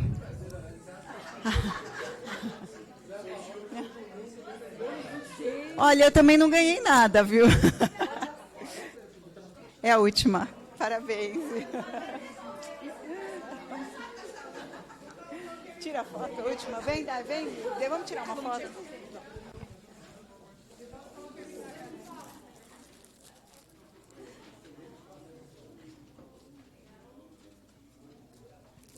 Obrigada. Bom, queria agradecer, em nome da OAB da subseção do Tatuapé, em nome do presidente, Dr. Tiago Massicano, a presença de todos vocês. Você quer falar? Eu só queria falar uma parte importante. Para a gente encerrar, agora o mês de agosto é o mês da advocacia. Agosto é uma data, um mês muito importante. Dá esse microfone que esse falha. E eu quero convidar todos vocês, porque a gente fez, doutor Argos, aqui, uma programação muito especial. Vão ser, se eu não me engano, 15 eventos ao longo do mês, prestigiando a advocacia. Vai ter happy hour, a gente fechou com a Arena 33, chopp em dobro, está convidado. É corintiano? Eu sou da torcida jovem do Santos. Boa. A gente fechou com a Arena 33, que é um dos apoiadores do Corinthians, junto com o time do Corinthians. O Duílio fechou um apoio cultural conosco. está nos patrocinando também. E a gente está tendo muitos eventos. No dia 4, em específico, a gente vai ter um evento no Corinthians, que é um evento interreligioso, pela nossa vice-presidente capitaneada, a doutora Sandras. Ali vai ter várias entidades para a gente comemorar o Encontro da Paz. No dia 11 de agosto, que é o Dia do Advogado, vão ser 3 encontros.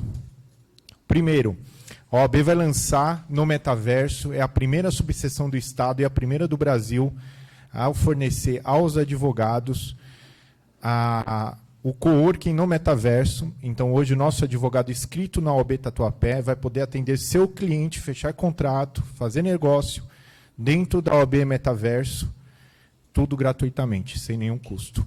Tá? A gente vai lançar no dia 11 de agosto a OAB no Metaverso, vai ser uma inovação, um lançamento inovador. Ali vai ter vários sites jurídicos, com Jur, Migalhas. Vai ser um evento magnífico, tem mais de 150 carteiras para a gente entregar.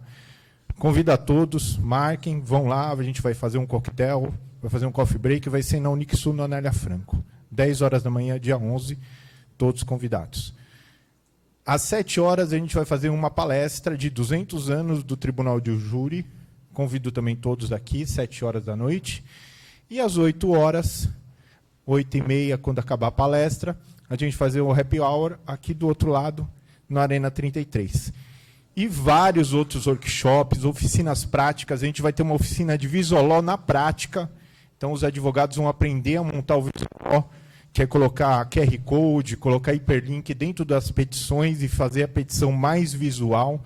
É sensacional. Ontem a gente teve uma palestra online disso. A doutora Fernanda está capitaneando também com a comissão dela. Vai ter uma oficina prática, né, doutora Fernanda? Na prática, a gente vai aprender a mexer isso. Para mim, é uma novidade muito grande. Inclusive, no Tribunal de Impostos e Taxas, já vi algumas petições sendo organizadas pelo Visoló, que é através de organogramas, hiperlinks.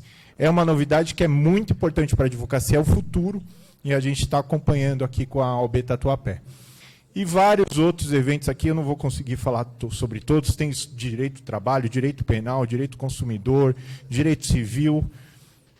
Não é só palestra, a gente vai ter workshops, oficinas, tudo voltado para a prática da advocacia. Então, eu peço a todos vocês, divulguem, marquem nas nossas redes sociais, aplicativo, conheçam a nossa subseção. A nossa subseção é uma da primeira do Estado a dar coworking de graça. Então, hoje nós temos coworking aqui para os nossos advogados. Eles usam através de marcação de aplicativo de celular. Eles conseguem utilizar de uma forma gratuita, atender os seus clientes, não precisa ter escritório físico. Tem toda a comunidade de ar, bala, café, todo o atendimento de qualidade para oferecer ao seu cliente. Convido todos a conhecerem e tem muito mais novidade. Tem muito mais coisa chegando, porque a advocacia ela precisa ser acompanhada ao século XXI. A OAB ela não pode estar atrás. A OAB tem que pavimentar a advocacia. A OAB tem que ser linha de frente. Venha para a OAB. Venha para a OAB Tatuapé. Muito obrigado a todos, uma boa noite.